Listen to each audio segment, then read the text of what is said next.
इब्तिदा उस बाबरकत नाम से जो आलमीन का रब है। आपका साथी, आपका दोस्त, आपका असीर फिक्र जावेद अख्तर आपकी खिदमत में एक तवील अरसे के बाद हाजिर खिदमत हूँ। साथियों, इस दफ़ा मैं प्रोग्राम को कुछ अलग फॉर्मेट पर लेकर आया हूँ। साथियों, हमें दुनिया में कई लोग मिलते हैं। कुछ ऐसे होते हैं कि जो तलाश माश के लिए मुल्क से निकलते हैं, मगर उसके तलाश माश के अलावा भी वो अपनी सलाहियतों से अपना नाम कमाते हैं। जी चाहता है कि उनसे बैठकर बातें की जाएं और उनसे पूछा जाए कि वो कामयाबियां उन्होंने किस तरीके से हासिल की।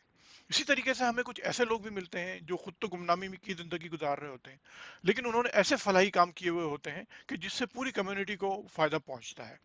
तो जी चाहता है कि ऐसे लोगों के कदमों में बैठकर उनसे पूछा जाए कि वो क्या जज्बा था कि जिन्होंने इस तरह के काम किए और लोगों को की खिदमत की। तो मेरा ये प्रोग्राम भी इसी फॉर्मेट के तहत है और हम कोशिश करेंगे कि दुनिया भर में, खासतौर पे यहाँ यूके में और दुनिया भर में, ऐसे लोगों की तलाश की जाए कि जो जिन लोगों ने इस तरह की खिदमत अंजाम दी हैं। तो अब मेरे अब आप मेरे प्रोग्राम से बंधे रहिए। इंशाल्लाह हमारी अगली मुलाकात किसी ऐसे ही साथी, किसी ऐसे ही दोस्त के साथ मुलाकात होगी। और अगर आपने अभी तक मेरे चैनल को सब्सक्राइब नहीं किया तो सब्सक्राइब कर लें, ताकि अगली आने वाली वीडियो के बारे में आपको मालूमात मिलती रहे। इंशाल्लाह मिलते हैं अगली वीडियो में।